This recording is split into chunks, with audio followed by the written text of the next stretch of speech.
Well, I hope you liked that. And if you did, make sure you hit that like button. But next, let's just talk about this video and why I did it and everything. And by the way, if you're subscribed, this one's for you. Only subscribers though, okay? I don't want to have to talk about this again. This is only for subscribers. Yeah, I hit myself in the eye.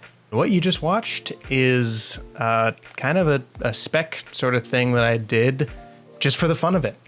Trader Joe's is not paying me to make this, but Joe, if you want to work something out, slide into the DMs, brother. So a fun little fact about me is I actually dislike filming the most out of the entire filmmaking process. I know it's weird. It's like, why do you dislike it so much? I guess it's something along the lines of, I feel like my tastes are much higher than what I'm actually capable of. And I enjoy doing something like editing, for example. Editing is the job that I would do if I could only choose one thing. And one of the great things about editing is you can always just complain about like, hey, the shooter didn't do the right footage. So like, I guess I'll make the best of it.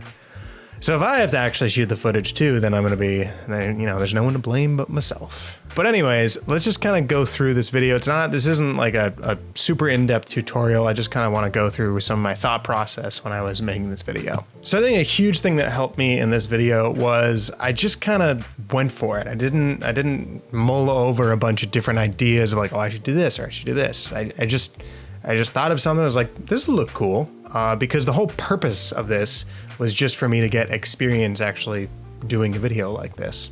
So as you can see here on the screen, I did do a little bit of a storyboard.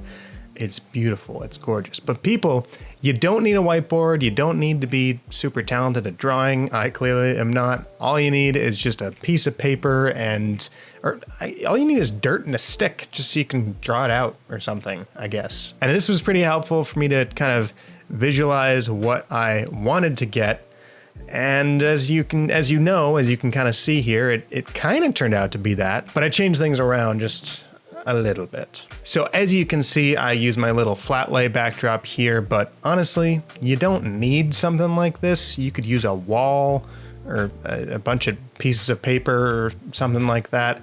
It doesn't need to be super fancy, but I have this, so I went for it. I learned a lot about trial and error with this thing, honestly. I've never done a video like this before, so it was just a learning experience all around. I did do some fun things, like I had the bag spin around on this little dolly thing I have right here. I'll link that in the description as well in case you want one. This was also super helpful for getting little hero shots that you saw at the beginning. So first up, let's just kind of look at a rough cut of this video without any After Effects, anything like that, just so you can kind of see what I was going for here. I thought this was super helpful for me to just lay things out in the timeline, just kind of get an idea of what I was going for here. It also helped to edit to the music, not exactly, but I used it more as a guide to get me through the video and to use certain beats and stuff like that.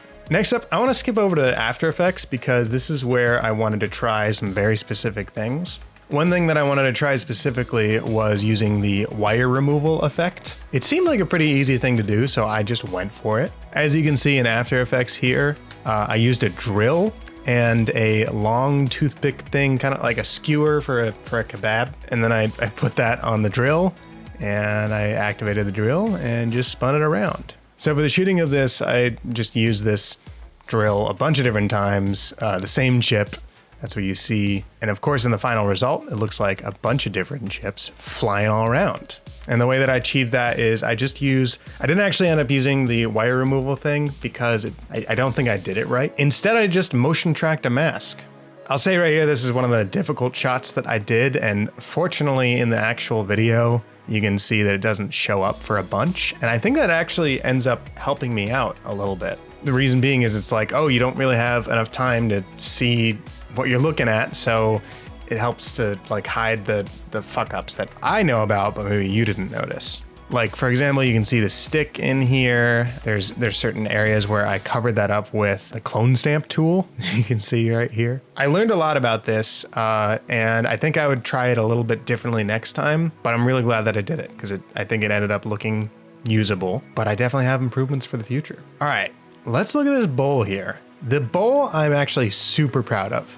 So this is where the wire removal actually worked. I wanted to get the effect of a bowl just sliding in. And so what I did is I got a little string and I taped it to the bottom of the bowl, and then I put it in the spot where I wanted it to end up and pulled it out. Then I reversed the shot in post so that it looked like it just was slid perfectly in there. And I'm happy with the shot. I'm happy with the effect, I should say, because I think it looks pretty damn good. I mean, you'd have to really be looking to see the different mess ups. What I ended up doing is I first masked it out and just did a rough mask around it, and then had it track in with the bowl, just so that I wasn't actually trying to remove the entire string. So I actually took a plate of the background, which you should definitely do, and you can see right here, oh, transparent bowl.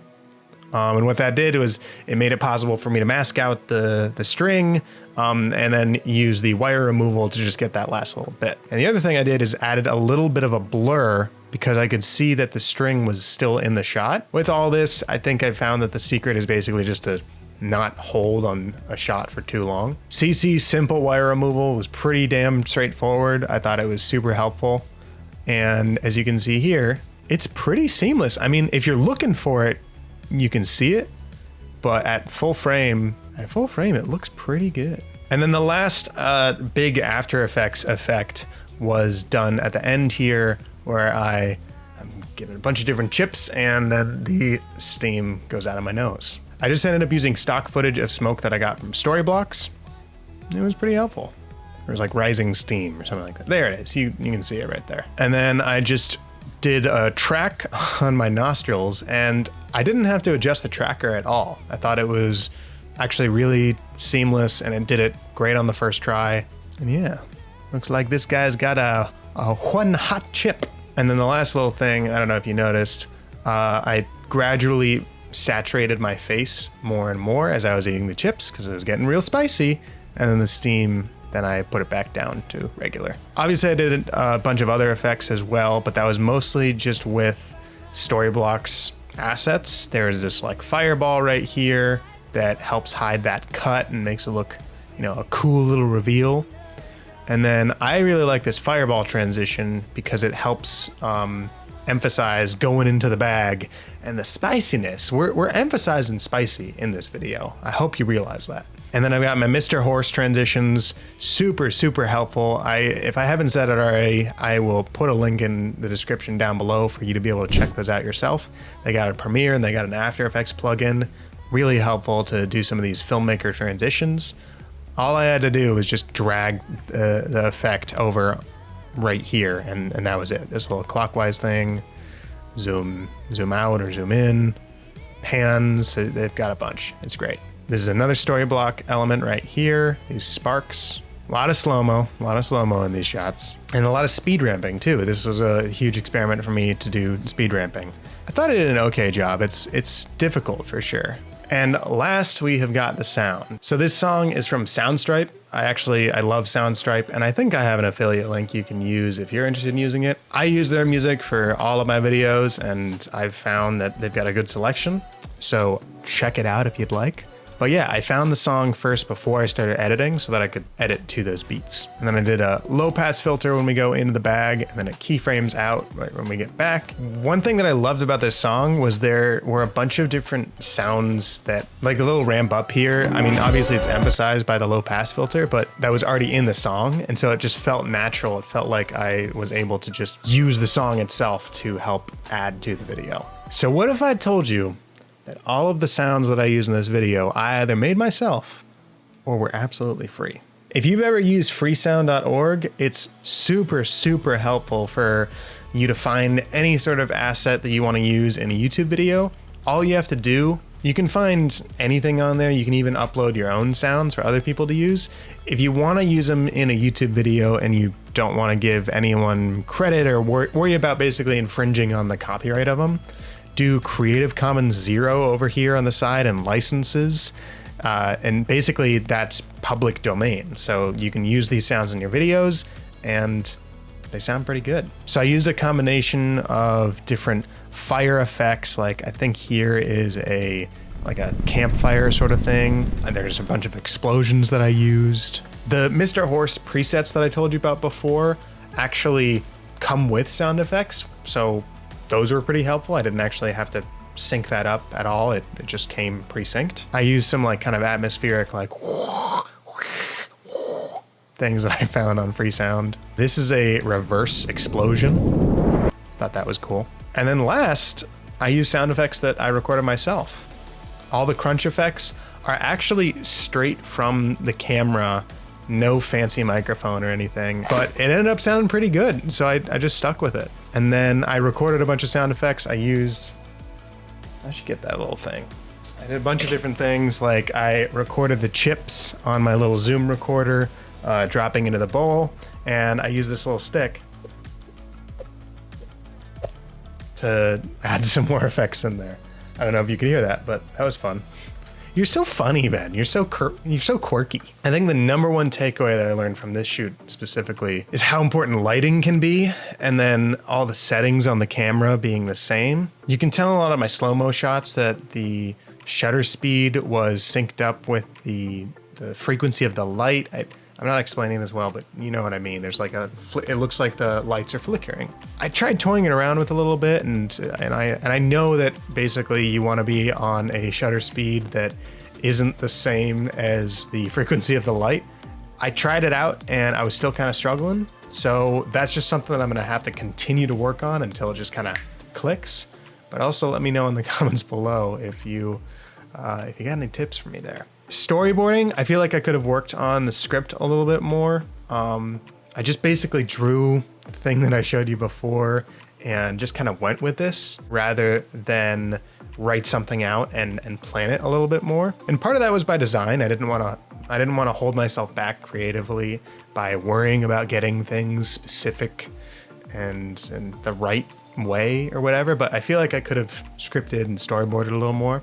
I definitely learned a lot about the spinny boys that I showed you, as I think I mentioned while we were going through that. I would do things differently, like maybe stick it into the side of the chip and actually spin it around and make it look like the chips are kind of tumbling. Then I would get more shots of those chips. And honestly, overall, coverage. I feel like I could have done a lot better at getting more coverage. You know, like I mentioned, I don't love recording video. So when it comes to coverage, it's like, oh, I gotta record more. Oy. But it always ends up being a good thing. The worst thing that happens is you just gotta, find more storage, which is super cheap nowadays. But yeah, I think that's kind of the summary of what I learned here. So I actually did a follow-up little commercial to this as well that I will be airing next week, next Monday at 10 a.m. And we're gonna do a follow-up video companion piece to this one. And I'll talk about what I learned after doing the second one and how I improved upon it and what things I can still improve on. So if you want to see that, you better make sure that you're subscribed, because you also get a thumbs up. That's pretty fun. I also have a Patreon where for $5 a month, I go over old videos I've done and talk about the embarrassing things, the things I would improve on, and so on and so forth. So check that out, patreon.com/slackerstuff. Thanks so much for watching, you guys. I had a blast doing this, and I'll be here next time.